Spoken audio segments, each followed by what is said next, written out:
Welcome to the Lasting Love Connection podcast, your leading resource for relationship tips, insights, and interviews. On today's show, we're going to have Dr. Brad Blanton. Brad was trained by Erickson Milton in hypnosis and trained by the founder of Gestalt therapy, Fritz Perls. In 1990, after doing 25 years in psychotherapy and being the director of the Center for Wellbeing in Washington, D.C., Brad Blanton moved to Central Virginia and founded the Radical Honesty Enterprises. It's a private corporation dedicated to promoting honesty in the world. In 1996, Brad wrote a great book, one of my favorite books, titled Radical Honesty: How to Transform Your Life by Telling the Truth. When I read this book, I couldn't set it down. So it's really an honor and a pleasure to have him on the show. Well, Brad, welcome to the Wholesome Union podcast. It's a real pleasure to have you here. I'm really excited. So when I read the book Radical Honesty, I had no idea exactly what radical honesty meant, and I discovered that it meant kind of a new way of living, really. Uh-huh. And can you say a little bit more about what radical honesty is? Well, it's a very simple concept. In fact, in order to understand, you have to get dumber rather than smarter.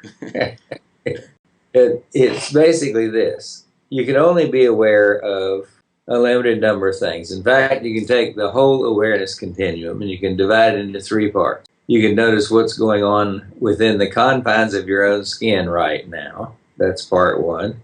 Part two is you can be aware of what's going on outside of you. You're viewing a screen and you have a surround. And number three is you can notice what's going through your mind right now. And that's it. There isn't any more to notice. There's nothing more you can be aware of. I call it inside, outside, upside down, after my favorite children's book.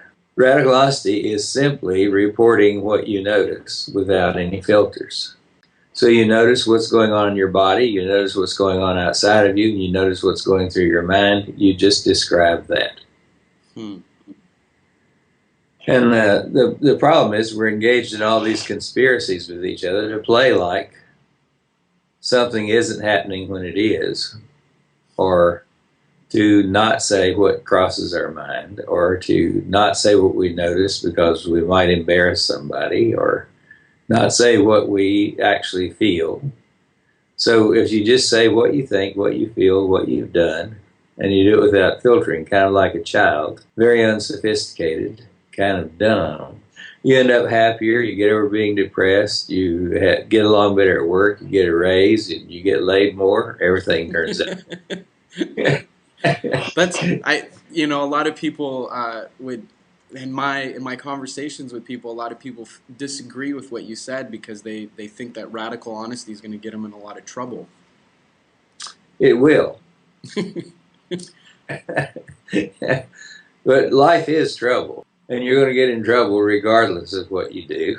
Yeah, and yeah. This will be the source of some of it instead of the victim of it. So one of the concepts that you really talked about in your book is moralism, and our need to be moral is one of the big confines that we live in our pursuit to really live in this way of being really present to our experience. Well, I like to distinguish between morality and moralism. I actually have some moral values, believe it or not, of mine.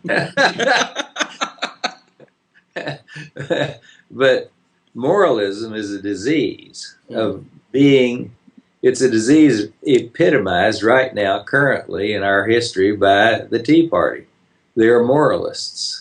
And they're hoisted by their own petard these days because their righteous indignation is the primary emotion they experience. And so they're righteous and they are unwilling to compromise or discuss or talk or have a conversation or learn anything. So moralism is a disease of thinking that being right and not being wrong is the most important thing in the world.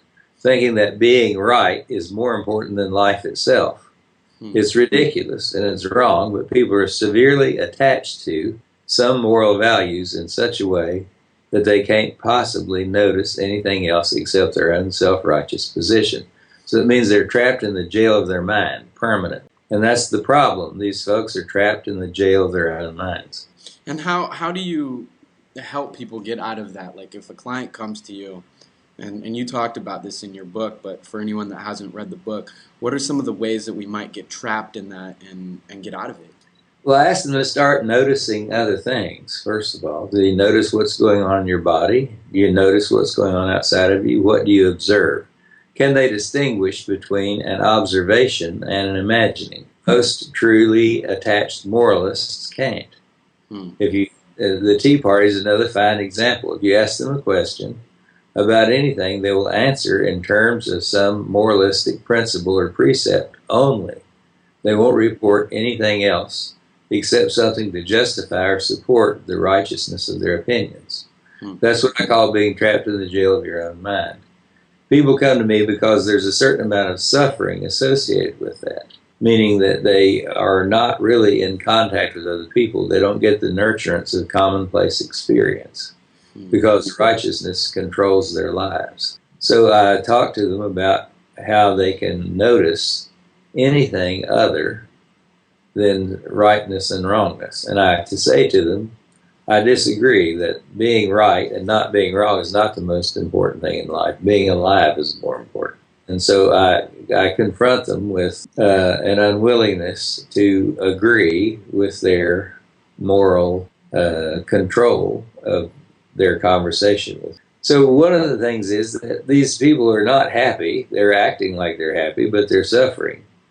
And basically, they're trapped in the jail of their own mind, and they can't really get any interaction. They can't get any removal from the isolation of being so tightly in their own jail. So I have some compassion for them, and I talk to them. I talk to them about being, about noticing simple things, like using common sense, like, do you notice how tense you are? Do you notice that you're breathing? Do you notice that you're holding your breath? What did you notice when you just said that? So I talk to people and ask them questions that are simple to answer, but it requires that they shift their attention to their experience rather than to their ideas about experience. So I invite them into the world of experience. And that must be really liberating for people. It is. They go crazy in the other direction then.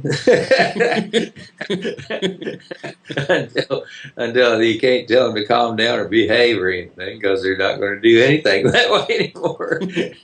I used to run this 8-day-long workshop called The Course in Honesty. For about 20 years I did 4 or 5 of them a year. And we'd have about 16 people who would get together on a Saturday morning and make an agreement to tell the truth from then until the following Sunday, 8 days later.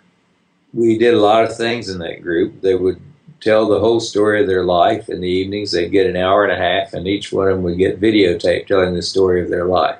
And we did lots and lots of hot seat work, Gestalt therapy work. We did meditation twice a day. We did yoga 1 hour a day. We did some physical aerobic exercise every day.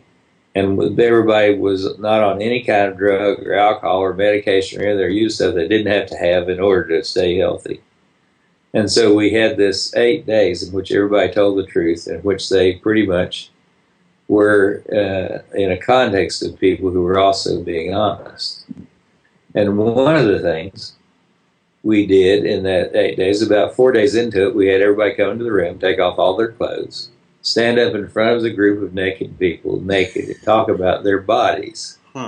Say what they liked and what they didn't like about their bodies, where their scars came from, how come they're this heavy or thin or whatever. And we have them stand there and talk about their bodies, turn around so they'd be on video. It was videotaped as well. And so they could see their own back when they watched the videotape. And then they did that. And then after everybody did that, we sat down and watched the movies with the person sitting next to the tape, to the video, and looking at themselves. So we gave them plenty of chance to experience embarrassment. And what we coached them to do is to pay attention to the sensations in their body. You get a warm flush in the front, and you get sort of tightness and tension all over, and nervousness, and you just keep talking. You stay there, you keep looking at people, and you engage. And then we'd have them talk about their first sexual experience, and then to tell the whole sexual history of their life, whether they'd done it with same-sex, opposite sex, vegetables, minerals, or animals. And basically, they told everything, and they stood up there until they didn't feel like they were embarrassed anymore. And so on that day, for every day, everybody knew when they did, they were going to have to do that. And so for the fourth part of that, everybody's, oh my God, I can't do it. I can't stand all that stuff. And then after that, for 2 or 3 days, I keep yelling at people, put your damn clothes back on. Because once they got liberated from that particular shame, they thought the way they got liberated was taking their clothes off and they weren't ever going to put them on again. Wow. So that's an example. Is that what happens is when people realize they can experience an experience, and all that happens is it increases, it decreases, then it recedes, and then it goes away. And so if you're perfectly willing to be embarrassed, embarrassment doesn't last very long. And the same thing about all other kinds of sensations. It's just sensational. We have the saying here, which is, life is just sensational when life is just sensational. So when you're really in your body and willing to allow any feeling to come up, and you're willing to allow yourself to feel that feeling to its full capacity, it will come up and then release. Yeah. What happens is that at the level of sensation, it's only sensations. Right. You're only experiencing sensations, embarrassment, anger, sadness, all those are just sensations. And so what happens is you focus on them, you completely do not resist them anymore. Resistance is what causes them to persist. And when you cease the resistance, you experience them, and they increase, they decrease, they recede, and they go away. And so then you don't have to worry about being embarrassed in public anymore, because you've faced the maximum amount of embarrassment you can have. Right. And you experienced it. You felt your way through it. You're not resisting it anymore. You're willing to blush or be embarrassed and say everything. And then it comes and then it goes. You're willing to cry. You're willing to cuss. You're willing to get mad. You're willing to get over all of them. And you're actually willing to forgive other people, because forgiveness is actually getting over stuff. Right. You've actually forgiven somebody when you've gotten over your grudge. You might still disagree with what they do. You might not like it still, but you're not any longer attached to the anger and righteousness that was there before. And one of the things that you advise in your book is for people to have face-to-face conversations about what they're holding in, what they're angry about. And you go one step further by telling people to start their sentences by saying, I resent that, and then whatever it is that you're upset about. I have them say, I resent you for. So there's an I and a thou in each sentence. And then I have them name some behavior that other person did, what they said or what they did, not their interpretation of what they did. Just say, I resent you for being so angry. That's not a resentment. That's not an action. I resent you for saying, I resent you, in that tone of voice. If you say what they said, then you basically have told them what they did that you're angry at them about. So you experience the resentment, and after a while you say, oh, well, I don't care if you say that. Say it again if you want. Because the power of forgiveness is yours. It's your personal power.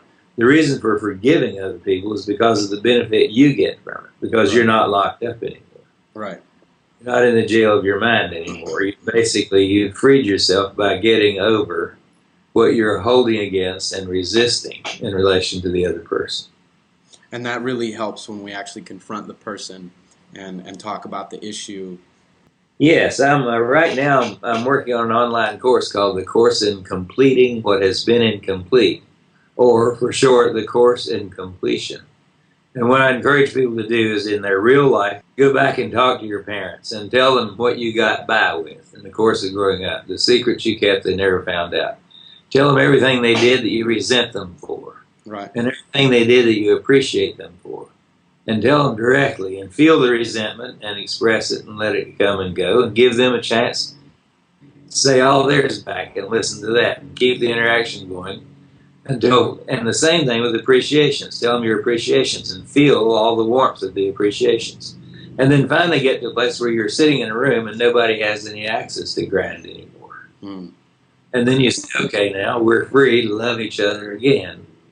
New, brand new, with you as an adult, not you as an obligated child or a secret keeper or someone who's avoiding an experience with your parents. So it opens up a whole new life of adult relationships with your parents. Same thing with your ex-wives or your ex-girlfriends or your former enemies. You go and talk to them, tell them your resentments and your appreciations, and make sure nothing's held back. And after a while, you feel your way through it rather than think your way around it. And it ends up liberating you from the jail of your own mind. And so to recap, really the technique that you're talking about, it's I resent that you, or I resent you for. I resent you for. I resent you for. And then we really want to get specific. So it's not I resent you for not liking me. It's more I resent you for not showing up on my birthday. Well, it might be that, but nots are not so good. I resent you for I resent you for not responding to my invitation to the birthday, or I resent you for not showing up my birthday. Okay, if that's the closest you can get to it. Right. But if you say to them, I asked you to come to my birthday and you weren't there, I resent you for not being there on my birthday. That's as close as you can get. But basically, the ones that are the best are the ones they did do. I resent you for your tone of voice when you answered me. I resent you for hanging up on me on the phone. I resent you for saying, no, don't come over here. And I recommend you go over there whether people want to or not. If they won't, go show up at their place of work and tell them your resentments in front of other coworkers. Really, Brad? Yeah. Actually, I've had people say, one woman told me she wanted to complete with her ex-boyfriend because it was interfering with her relationship with guys. So she called him up and sent him an email, and he said no, he didn't want to meet with her to complete. She said, well, I'm coming over and I'm going to do it. She went over, knocked on the door, opened the door. She walked in the door. She said, I'm going to tell you what I resent you for and what I appreciate you for so I can get over it. He said, you can't. You have to get out of my house. She said, no, I'm not leaving. So he called the police. I told her if he calls the police, you got about 25 minutes. That's a lot of time. That's probably enough time to do it. Yeah. So he called the police. So she told him everything she resented him for and everything she appreciated him for. If he walked in the kitchen, she followed him, and she talked to him. Finally, the cops got there. So the cops do what they always do in domestic things. One of them takes the guy in one room, and the other guy walks outside with her. And she says to the cop, he says, well, what's going on? She says, I'm just trying to forgive him. I'm trying to tell him everything I resent him for and everything I appreciate him for and doing everything I can to get over it. He said, well, I don't see anything wrong with that. Come on back in. He went back in. And the cop stood in there, and she had a few more, and she finished up and all that stuff. And she had come over in a cab. And so when they got through, she and her ex-boyfriend hugged. And the cops left, and the cop gave her a ride home. She ended up going out with that cop. Wow. Wow. So anyway, it works out better than you think if you go ahead and face up to it. The truth is that you do what you need to do to forgive your enemies, and they will eventually appreciate you for it. And it sounds like the key, one of the things that you're saying is a real key to unlocking that freedom that forgiveness gives us is really getting everything out. Yeah. Is not quite so much a catharsis as it is a facing of the experience you've been avoiding. With your parents, for example, all those years you got mad and you were too small to do any real fighting back, and you never did actually tell them the degree of your resentment. You always acted like you were well behaved and everything was okay, and you got by with a lot of things. When you go tell them everything you hid from that you got by with, they won't like it most of the time, or sometimes they really do. But anyway, what happens is you engage in a whole new conversation. It's like you making an announcement. Okay, thanks. You did a fine job. I'm now grown up. I am no longer your responsibility. I take responsibility for myself, and that includes me telling you these secrets I've hidden from you and these ways I've been cowering in front of you, and I'm not doing it anymore. And we can have this new adult relationship in which we can love each other and support each other. But we're doing it on the basis of a new relationship. So, I tried doing this with some people in my life immediately. I really believe that when I read something and it strikes me as a truth, I'm going to do my best to, let's do it. Second chapter into your book, and I went out and called a few people and I said, we got to talk. I felt a lot of power behind what you were saying. And some people got really defensive. What do you say to people about that if a client comes back to you and says, well, I told my friend John all the things that have been really pissing me off, and he just got really defensive and it ended in a fight. Well, did it end in a fight? What you're telling me about in your experience? A No, fight usually happens, but it doesn't usually end there. no. Actually, what happened is it just a lot of stuff started to kind of come up, and some old stuff that seems like it's still hanging around came up, Good. and then a sense of being stuck. Like, man, we've been talking for at least an hour and a half, and we're talking about stuff we've been talking about for 5 years. Good. Getting stuck is the best place you can get. You want to stay in the stuck place as long as you can. Mm, And don't try to get unstuck. Just try to stay as stuck as you can for as long as you can. Because then there's an implosion, and right, then there's an explosion. And the explosion is going to be anger or grief or joyfulness or sexuality or something like that. right. And so when you have that implosion and that explosion, that allows you to really connect. And then you see that there's caring Hmm. and there. You can't get really mad at somebody you don't care about. Hmm. See, and the caring shows up. Eventually, you stay as stuck as you want to. And that there are people that read the first two chapters and take all try to do hard. And then you need to go back and read that chapter, particularly on anger, because it's particularly specific about resentments Right. and appreciations. And you want to get over the appreciation too, because you don't want to live in a bad hillbilly song where you're saying, "Why don't you love me like you used to do?" Hmm. Like a worn out shoe. It's like you don't want to be in a bad sentimental hillbilly song, and you don't want to be in some isolated distance place. You want to be in some place where you're free and they're free, and Hmm. you can get mad and get over it, get hurt and get over it, get happy and get over it, where you can actually keep on entering into new spaces of free relation to each other, rather than some categorical system of, oh, you have to always love your stepmother, or you have to never be angry at your stepmother, or you have to always act like everything's okay. The everything's okay act is one of the most destructive acts there is. When everything isn't okay, it's not okay. So you just say, I'm not okay. Hmm.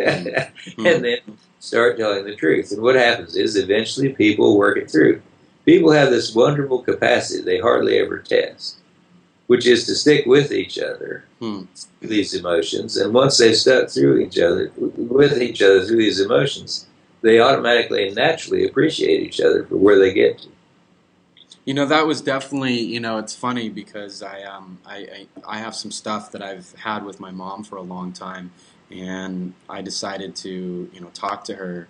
And one of the things that I noticed is after I got some stuff out for a while, there was just this real deep desire to say, Mom, I really appreciate how much you love and care about me. You're one of the people that has taught me more about emotional capacity and expression than anyone else in my life, and I'm deeply appreciative of your sticking by me and your constant and consistent pursuit to help me improve as a loving person. And that just came out naturally. Good. Yeah. Great. Well, that's the result you want.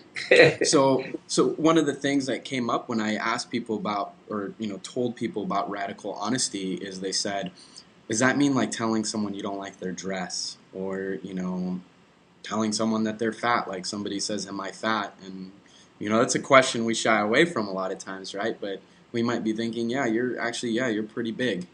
Like, what do you say to some of that? Yeah, I think it's great. I think you should always say, "You look like a goddamn whale to me." Overstated as much as you get. Because the question itself is manipulative. They already know. They already feel guilty about being a little bit fat already, and they want you to reinforce some BS. Hmm. Just say, "Yeah, you look like a pig or a whale to me. What do you think?" And then you so overstate the case, y'all can start a real conversation about it, because it has something to do with being able to honestly say, I imagine you weigh 163 pounds. Hmm. Yeah, and you finally get down to whatever is so. And Hmm. then you can have a conversation about what we call reality, which is an unusual topic of conversation for most human beings, Yeah. which is just simply about what is so. You know, the for about 300 years in existentialism, there was this argument between existentialist philosophers, from Kierkegaard down to maybe Sartre and some of the German existentialists. They were always saying there's being and doing. Being is what you notice and like that just from being in your experience in your body, and doing is what you make a plan to do and then act on in order to make something, build something, make something, work at something. And which is more important, being or doing? And finally, Sartre said, after about 300 years of argument, he said, you cannot separate your being and your doing. And yet at the same time, they couldn't figure out how to get them together. Till finally, the greatest philosopher of the 20th century solved it for him. His name was Frank Sinatra. And he said, doobie-doobie-doo.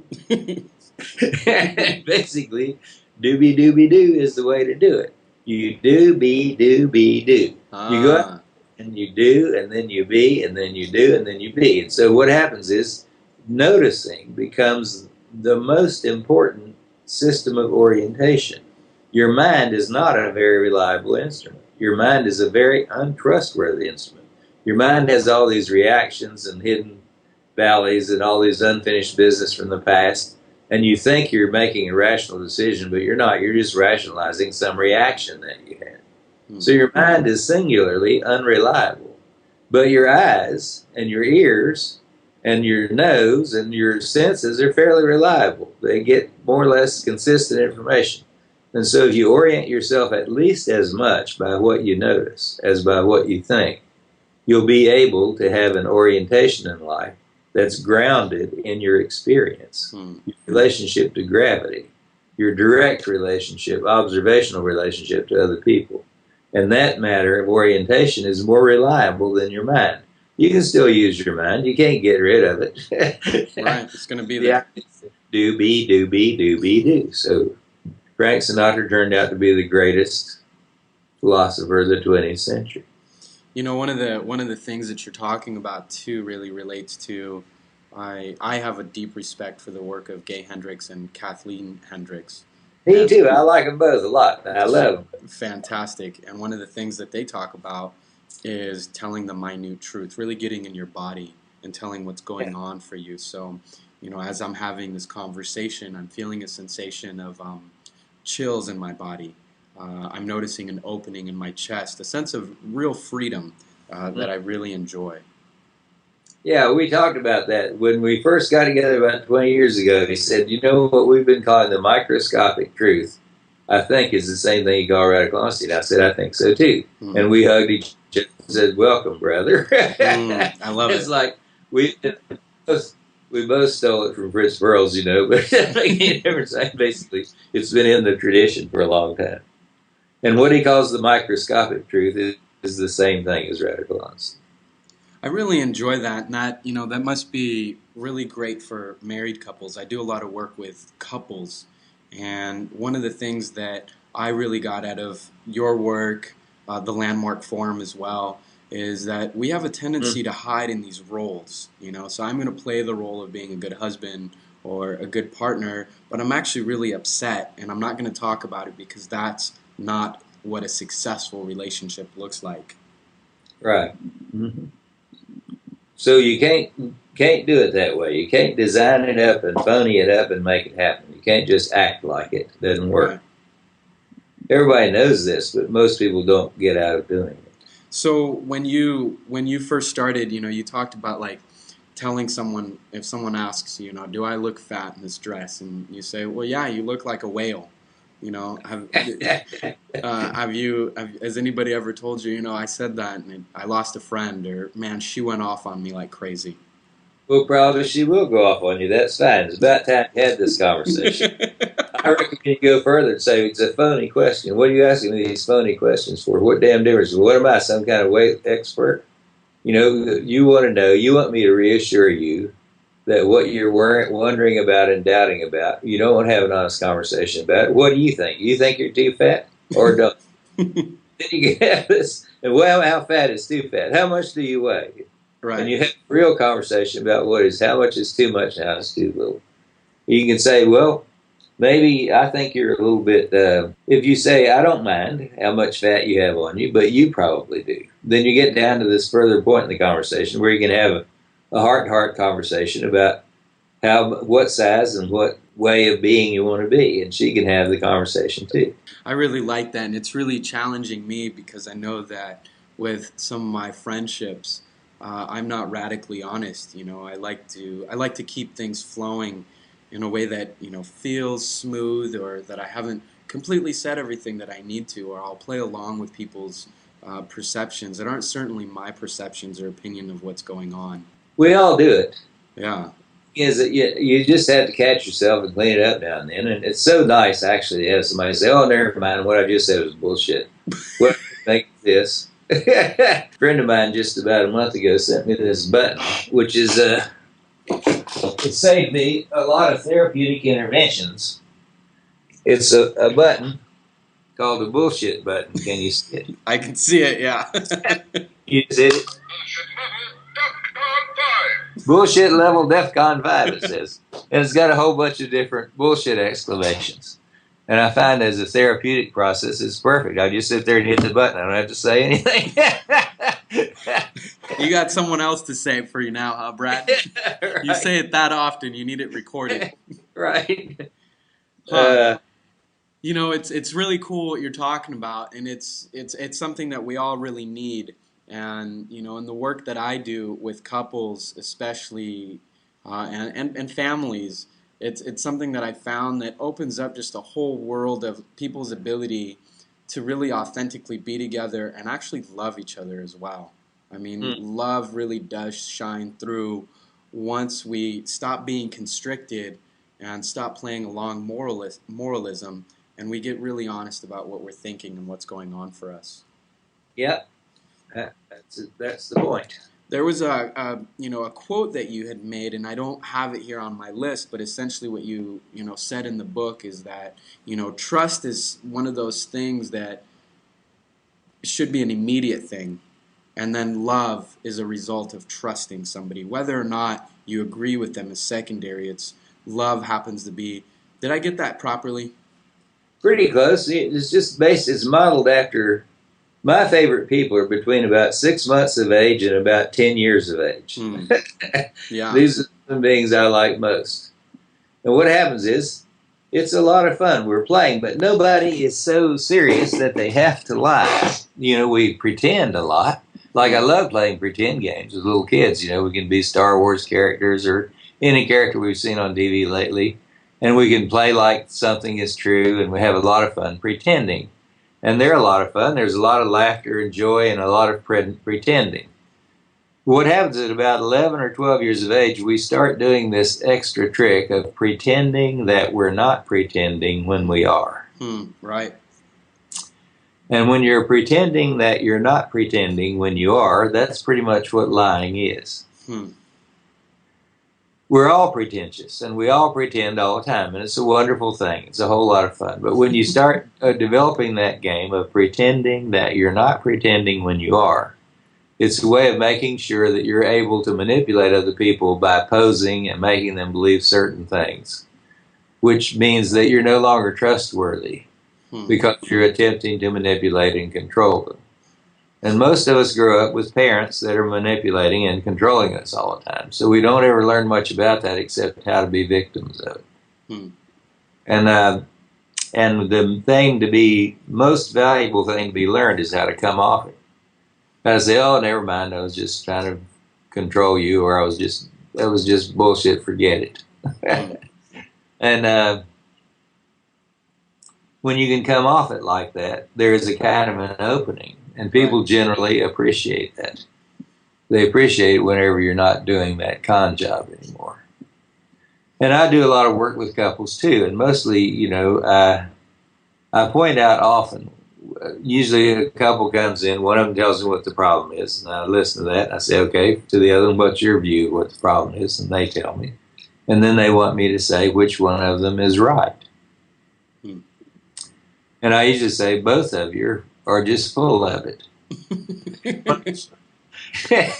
Right.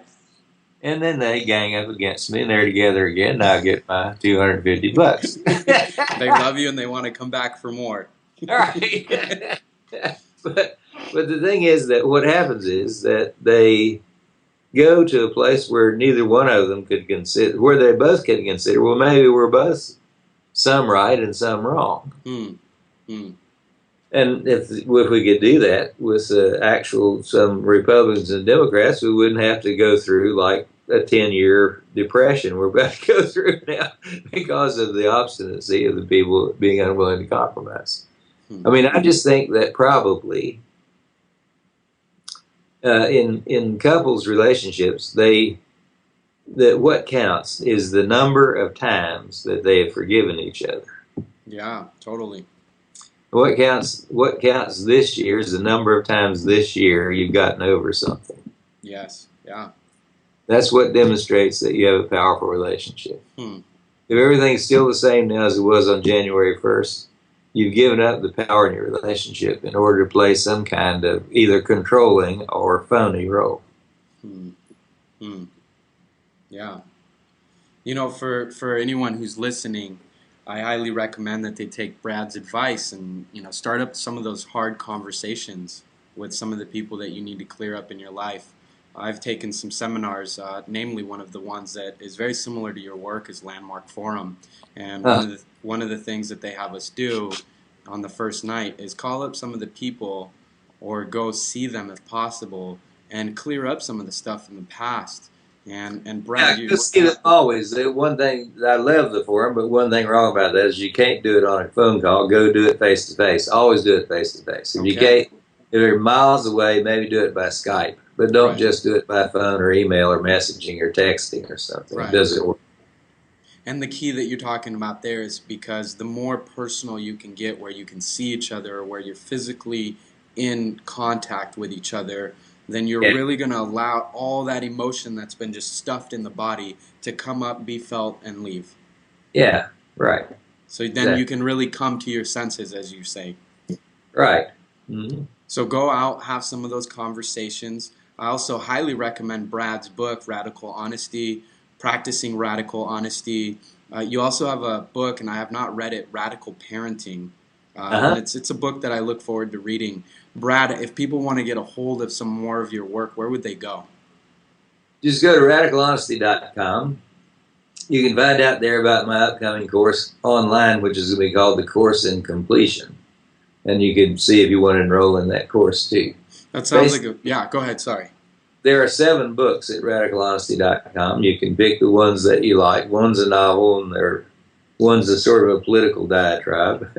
But most of them are about one of them is called The Truth Teller, Stories of Success by Radically Honest People. Hmm. I edited that book, and it was written by 20 or 30 clients of mine that were in my workshops or therapy who went out and told the truth in their life and the miracles that happened in their life that came from that. Hmm.